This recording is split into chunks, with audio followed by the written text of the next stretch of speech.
মানুষ বলে মেয়ে মানুষ এদের দ্বারা কোনো কিছু সম্ভব না, কিন্তু দেখেন মেয়ে মানুষ ছাড়া কিন্তু একটা ঘর অসম্পূর্ণ থাকে। বাবা মারা মেয়ে, আমি গরিব ঘরের মেয়ে, এতিম মেয়েকে নিয়ে না অনেকের অনেক টেনশন, আর আমার মায়ের অনেক দুশ্চিন্তা আমাকে নিয়ে। আমার মা আমার জন্য দুশ্চিন্তা করতে করতে প্রায় শয্যাশায়ী হয়ে যান। একদিন হঠাৎ পাশের বাড়ির এক কাকি আমার জন্য একটা বিয়ার প্রস্তাব নিয়ে আসছে। এক লোক বয়স্ক, তার 2 ছেলে মেয়ে আছে, তার বউ অসুস্থ হয়ে মারা গেছেন। আমার মা তো মহাখুশি, লুফে নিয়েছেন। আমার মা আমার হাত ধরে বলল, মা আমি তো তোমাকে নিয়ে অনেক টেনশন করি, আমার যদি কিছু একটা হয়ে যায় তোমাকে কে দেখবে বলো? শিয়ানা মেয়ে ঘরে থেকে মা মারা গেলেও ওই দুনিয়াতে গিয়ে শান্তি পাবেন না। তুমি কিন্তু আমার কথা ফেলবা না, আমি কথা দিয়ে দিয়েছি।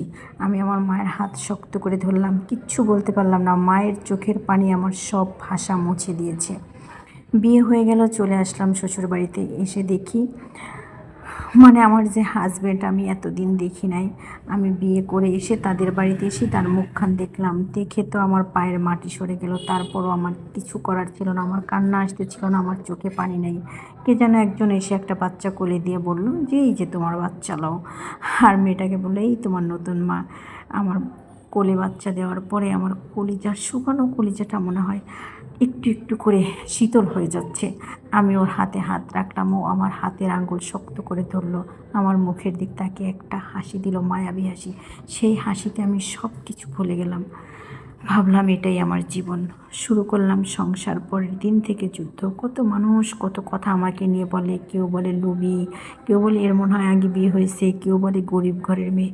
যাই হোক, এদের নিয়ে আমি যুদ্ধ করে সংসার করতেছিলাম। আমি যেহেতু আনমেরিড একটা মেয়ে, বয়স কম, আমি তো সংসারই বুঝি না।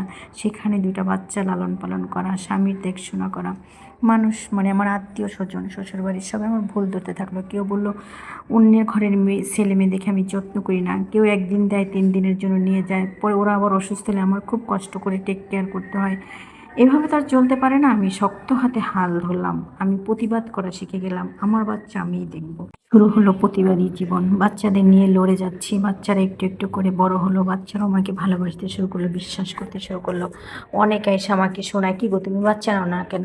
পরের বাচ্চা পাইলে লাভ কি, তোমার তো একটা বাচ্চা লাগবে। আমার শ্বশুরবাড়ির আপন আত্মীয় স্বজনই আমাকে বলে, তুমি একটা বাচ্চা নিয়ে নিলে পারো, কিন্তু বাচ্চা যদি উপরালা না দেয় আমার কিছু করার আছে? কিন্তু আমার এই যে স্বামী, খারাপ না লোকটা, কিন্তু সে কোনো দিন বলে নাই যে তুমি একটা বাচ্চা নাও, কিংবা তোমার বাচ্চা হচ্ছে না কেন, তোমাকে একবার ডাক্তার কাছে নিয়ে যাই। আমার মনে মনে আফসোস ছিল, কিন্তু আমি প্রকাশ করি নাই। আমি এই ছেলে মেয়ে দুটাকে এমন করে নিজের মধ্যে ধারণ করলাম, নিজের ছেলে মেয়ে ভাবলাম। আমি যদি এটা বলতে চাই ওরা যদি কষ্ট পায়, তাই আর বললাম না কোনোদিন।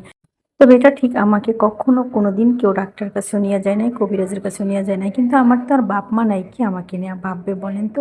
উপরাল্লা একজন আছে, উনি আমাকে নিয়ে ভাববেন, এটা আমার বিশ্বাস ছিল। ছেলেকে বিয়ে দিলাম, মেয়েকে বিয়ে দিলাম। প্রায় 6 মাস পর আমি একদিন হঠাৎ অসুস্থ, বমির ভাব, মাথা ঘুরে, বিছনা থেকে উঠতে পারি না, খেতে পারি না। সবাই বললো জন্ডিস হয়েছে, আমিও ভাবলাম জন্ডিস হয়েছে। ডাক্তারের কাছে গেলাম, ডাক্তারও আমার প্রতিবেশী, উনিও ভাবলো যে আমার জন্ডিস হয়েছে, জন্ডিসের চিকিৎসা দিলেন, কিন্তু আমি কিছু দিয়ে সুস্থ হয় না।